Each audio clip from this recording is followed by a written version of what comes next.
चलिए दोस्तों, आज हम लोग सीखते हैं दिए गए समीकरण युग्म को विलोपन विधि से कैसे हल करते हैं।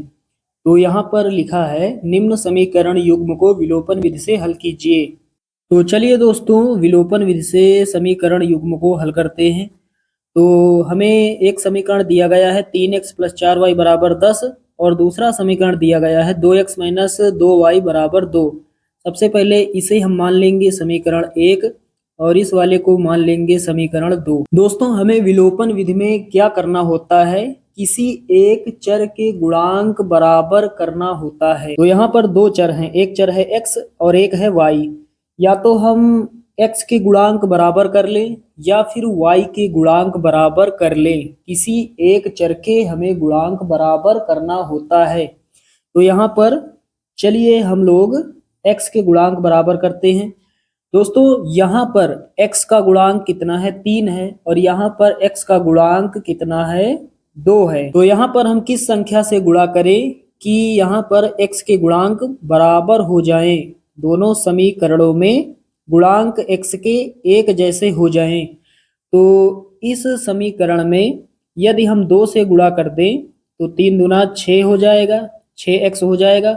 और इस समीकरण में यदि हम 3 से गुणा कर दें, 3 दूना 6x, तो समीकरण 1 में 2 से तथा समीकरण 2 में 3 से गुणा करने पर हमने यहाँ पर क्या लिखा, समीकरण 1 में 2 से तथा समीकरण 2 में 3 से गुणा करने पर। तो पहले इस समीकरण में 2 से गुणा कर देते हैं। तो यहाँ पर 2 का गुणा यहाँ पर और यहाँ पर पूरे समीकरण में 2 का गुणा होगा। तो 3 दूना 6 हो जाएगा, यानी 6x हो जाएगा, प्लस 4 दूना 8, 8y हो जाएगा। उसके बाद बराबर 10 में 2 से गुणा होगा, 10 दूना 20। अब हम मान लेंगे इसे समीकरण 3। उसके बाद दोस्तों समीकरण 2 में हमें 3 से गुणा करना है। तो यहाँ पर 3 से, यहाँ पर 3 से और यहाँ पर 3 से गुणा कर देते हैं। तो 3 दूना 6x हो जाएगा, 6x माइनस 3 दूना 6y हो जाएगा, बराबर 3 दूना 6।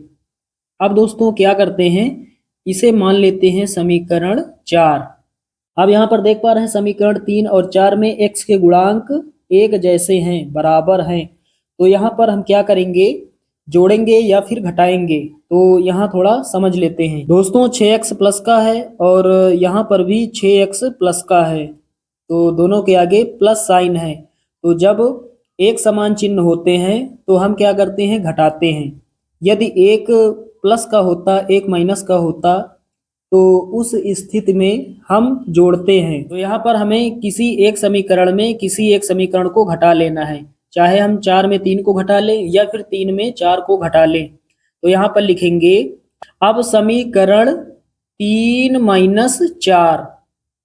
अब समीकरण 3 में 4 को घटाने पर, चलिए 3 में 4 को घटा लेते हैं। ये है समीकरण 3। लिख लेते हैं 6x + 8y बराबर में 20 लिखेंगे। और समीकरण 4 हमारे पास है 6x माइनस का 6y बराबर में कितना, 6। अब यहाँ पर हमें घटाना है, तो घटाने पर चिन्ह बदल जाते हैं। 6 के आगे प्लस है तो माइनस हो जाएगा, 6y के आगे माइनस है तो प्लस हो जाएगा, 6x के आगे प्लस है तो माइनस हो जाएगा। अब ये प्लस का माइनस का कैंसिल आउट हो जाएगा।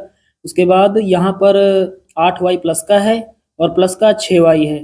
8y में जोड़ देंगे 6y, 8 6 14y, 14y हो जाएगा प्लस का, प्लस साइन आगे लिखा नहीं जाता।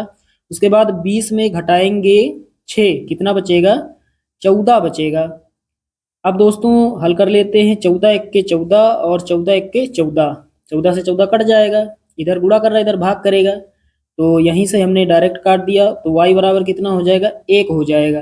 अब क्या करेंगे, y का मान समीकरण 3 में, 4 में, 1 में या फिर 2 में किसी एक में रख देंगे तो हमें x का मान प्राप्त हो जाएगा। चलिए समीकरण 1 में रख देते हैं। तो यहाँ पर लिखेंगे, तो यहाँ पर हमने क्या लिखा, y का मान समीकरण 1 में रखने पर समीकरण 1 लिख लेते हैं 3x + 4y बराबर में 10। ये है समीकरण 1, यहाँ पर देख पा रहे हैं लिखा है।